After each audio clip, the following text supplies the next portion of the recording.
الحمد لله رب العالمين والصلاة والسلام على نبينا محمد وعلى آله وصحبه أجمعين ومن تبعهم بإحسان إلى يوم الدين وبعد.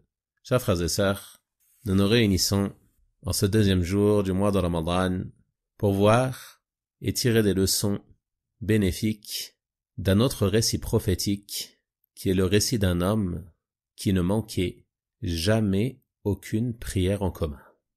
Ce récit est rapporté par l'imam Muslim rahimahullah ta'ala d'après le noble compagnon Ubay ibn Ka'b radiyallahu anhu qui nous dit qu'il y avait un homme parmi les Ansar, parmi les habitants de Médine, dont personne à sa connaissance n'était plus éloigné que lui de la mosquée. Malgré cela, cet homme ne manquait jamais aucune prière, c'est-à-dire qu'il assistait à toutes les prières en commun dans la mosquée du prophète sallallahu alayhi wa sallam. En raison de la difficulté qu'il rencontrait pour se rendre à la mosquée, les compagnons pris de compassion pour lui dirent « Et si tu achetais un âne sur lequel tu monterais durant l'obscurité de la nuit ou lorsque le sol est brûlant durant les heures chaudes de la journée ?» Cet homme répondit alors « Il ne me plairait pas que ma maison soit à côté de la mosquée, car je veux que ma marche, mes pas, vers la mosquée, ainsi que ceux de mon retour vers ma famille me soient inscrits. » C'est-à-dire qu'il espère d'Allah subhanahu wa ta'ala que ces pas qu'il fait pour aller accomplir cette noble adoration qu'est la prière, il lui soit inscrit parmi ses bonnes actions. Lorsque ceci fut rapporté au prophète sallallahu alayhi wa sallam, le messager d'Allah sallallahu alayhi wa sallam lui dit alors « Certes, Allah a réuni pour toi tout cela. » Allahu Akbar. Certes, Allah a réuni pour toi tout cela. Ce que tu espérais, ce que tu souhaitais, c'est pas que tu fais en direction de la mosquée, puis c'est pas que tu fais pour retourner auprès de ta famille. Tu espérais que cela soit inscrit parmi tes bonnes actions. Alors ceci est chose faite, et Allah, subhanahu wa ta'ala, l'a réuni pour toi. On voit donc dans ce récit le désir qu'avaient les compagnons radiyallahu anhum de faire le bien, et d'augmenter en termes de récompense et de s'élever auprès d'Allah, subhanahu wa ta'ala.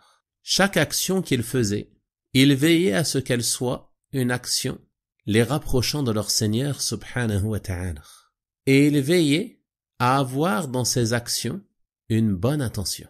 À l'exemple de cet homme qui fait ses simples pas pour aller prier, puis ses pas pour rentrer chez lui, mais il espère que ceci fasse partie de ses bonnes actions.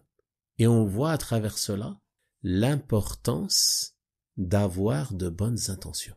Il se peut qu'un acte fasse partie des actes ordinaires, des actes que tu accomplis quotidiennement, de manière machinale sans y prêter attention. Mais si ton intention est bonne, si tu purifies ton cœur et ton intention, et que tu veilles à ce que cet acte soit accompli dans le but de te rapprocher de ton Seigneur le Très-Haut, subhanahu wa ta'ala, alors tu seras récompensé en fonction de cette intention. Comme le prophète sallallahu alayhi wa sallam a dit dans le célèbre hadith, les actes ne valent que par leur intention, et chacun aura ce dont il a eu l'intention. Cet homme voulait que ses pas soient inscrits.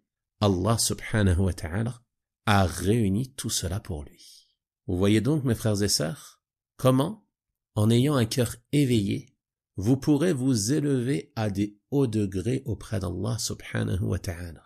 Prenons le cas en ces jours de nombreuses femmes qui, durant la journée, vont passer un certain temps à préparer la nourriture pour leur famille pour le moment de la rupture du jeûne. Nul doute que la préparation de la nourriture, la cuisine, est un acte ordinaire.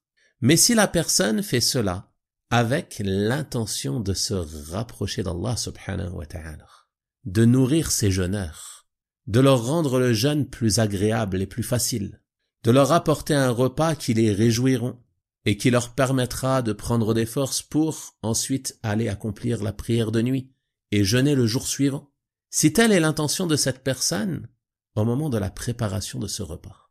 Cet acte ordinaire se transforme en une action immense par laquelle elle se rapproche d'Allah subhanahu wa ta'ala et pour laquelle elle sera récompensée. Donc vous voyez comment ce qui se trouve dans notre cœur peut nous permettre d'atteindre des degrés éminents auprès d'Allah subhanahu wa ta'ala.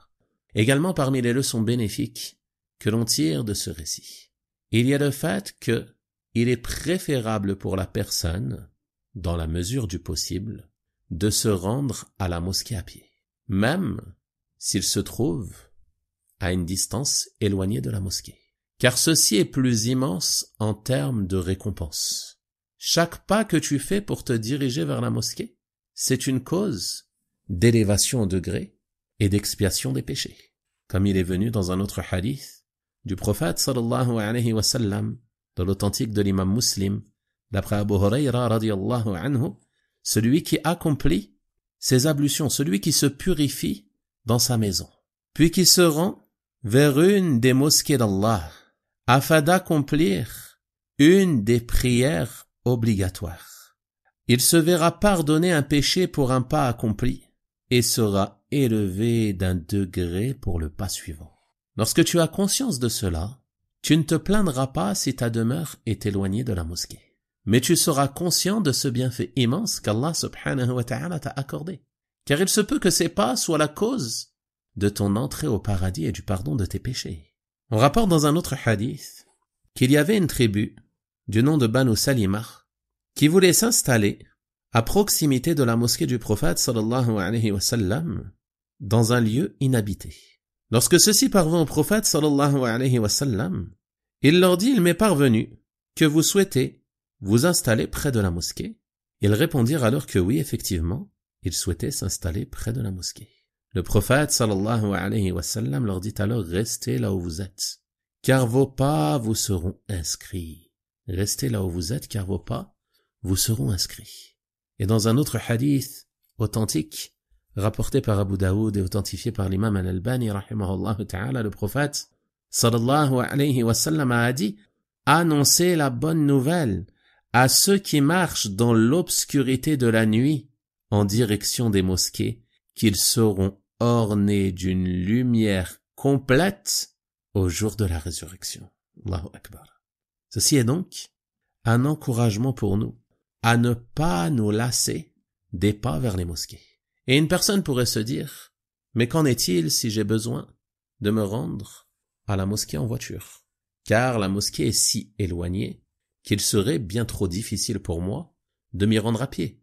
Ou alors il se peut que cela nuise à la personne et à certains de ses intérêts, en raison du temps qu'elle passera à se rendre à la mosquée qu'elle pourrait consacrer à des œuvres encore plus méritoires. La réponse est que s'il y a un besoin à te rendre en voiture ou autre parmi les moyens de transport à la mosquée, il n'y a pas de gêne. Si tu as besoin de gagner du temps ou alors qu'il est difficile de te rendre à la mosquée, nulle gêne à toi d'emprunter un moyen de transport, que ce soit la voiture, la moto, le vélo ou autre. Et l'imam Ibn Uthaymin, rahimahullah ta'ala, a mentionné dans son commentaire de Riyad al-Salihin que celui qui se rend à la mosquée en voiture, alors chaque tour de roue équivaut à un pas. Chaque tour de roue de la voiture équivaut à un pas en direction de la mosquée. Donc la personne ne doit pas désespérer de la grâce, de la générosité et de la miséricorde de son Seigneur subhanahu wa ta'ala, qui ne laisse pas perdre la récompense des bienfaisants. Également parmi les leçons bénéfiques que l'on tire de ce récit, il y a le fait que les pas que tu fais en direction de la mosquée, tu es récompensé pour ceci, mais tu es également récompensé pour les pas du retour que tu fais pour rentrer chez toi. Au retour aussi, tu es récompensé. Et ceci nous montre la grâce immense de notre Seigneur subhanahu wa ta'ala. Et on voit à travers cela que le fait que ta demeure se trouve à une distance éloignée de la mosquée n'est pas forcément une excuse pour délaisser la prière en commun. À partir du moment où tu entends l'appel à la prière, ou à partir du moment où tu pourrais entendre l'appel à la prière s'il était fait, comme cela a été pratiqué auparavant, et qu'il n'y a pas une difficulté exagérée à te rendre à la mosquée, alors la distance n'est pas une excuse pour délaisser cette prière. Et certains parmi nos frères, malheureusement en raison de la distance à laquelle ils se trouvent de la mosquée, et qu'ils sont contraints pour cela d'emprunter un moyen de transport comme la voiture, prennent pour excuse le coût du carburant pour délaisser la prière en commun, se privant ainsi de ces nombreuses récompenses que l'on a mentionnées. Si tes pas que tu fais en direction de la mosquée, tu es récompensé pour ceci. Ne penses-tu pas que l'argent que tu dépenses pour mettre du carburant dans ton véhicule pour te rendre à la mosquée, c'est de l'argent que tu dépenses sur le sentier d'Allah subhanahu wa ta'ala pour te rapprocher de ton Seigneur. C'est une des meilleures causes pour lesquelles tu peux dépenser ces biens qu'Allah subhanahu wa ta'ala t'a accordés. Donc prends garde à ne pas être de ceux qui se font leurrer par le diable et délaissent cette adoration immense et s'éloignent du groupe des musulmans au risque de mettre leur foi en danger. Wal'iyadu billah. Également parmi les leçons bénéfiques que l'on tire de ce récit, il y a le fait que les musulmans sont à l'exemple d'un seul corps. Ils se soutiennent les uns les autres et s'enjoignent mutuellement le bien et la piété. Regardez ici les compagnons radiyallahu anhum qui ont vu cet homme faire ses nombreux pas en direction de la mosquée. Conscients de la difficulté à laquelle il faisait face, ils ont été pris de compassion pour lui et lui ont adressé ce conseil, qui était d'acheter un âne afin de le monter durant la nuit et durant les heures chaudes de la journée, afin de se protéger de la chaleur du sol ou des éventuelles bêtes venimeuses qui pourraient le mettre en danger, et ainsi de suite, comme cela est venu dans d'autres narrations du hadith. Donc lorsque le musulman voit que son frère fait face à certaines difficultés, il se doit d'avoir de la compassion pour lui et chercher à l'orienter vers ce qui lui permettra de dissiper ces difficultés et d'y faire face, comme le faisaient les compagnons radiyallahu anhum. Et nous devons de nous entraider les uns les autres dans le bien et ne pas être indifférents aux difficultés auxquelles font face nos frères et sœurs. Car les croyants sont à l'exemple d'un seul corps. Lorsque l'un des membres souffre, c'est tout le corps qui souffre de la fièvre et de l'insomnie, comme il est venu dans un autre hadith de notre messager, sallallahu alayhi wa sallam.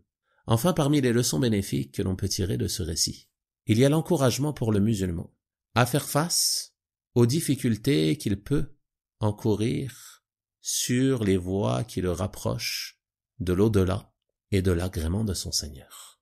Il se peut qu'il soit difficile pour la personne de se rendre à la prière en commun. Il se peut qu'il soit difficile pour la personne de jeûner. Il se peut qu'il soit difficile pour la personne de supporter la faim et la soif lorsqu'il jeûne. Il se peut qu'il soit difficile pour la personne d'accomplir certains actes qui le rapprochent d'Allah subhanahu wa ta'ala. Mais en tant que croyant, il est attendu de toi que tu supportes ces difficultés et d'y faire face avec patience et endurance, et savoir que tu es récompensé pour cette patience, et te rappeler sans cesse que ce qu'il y a auprès d'Allah subhanahu wa ta'ala est bien meilleur et plus durable que les moments d'aisance ou de repos que tu peux trouver dans ce bas monde. Wallahu al-musta'an.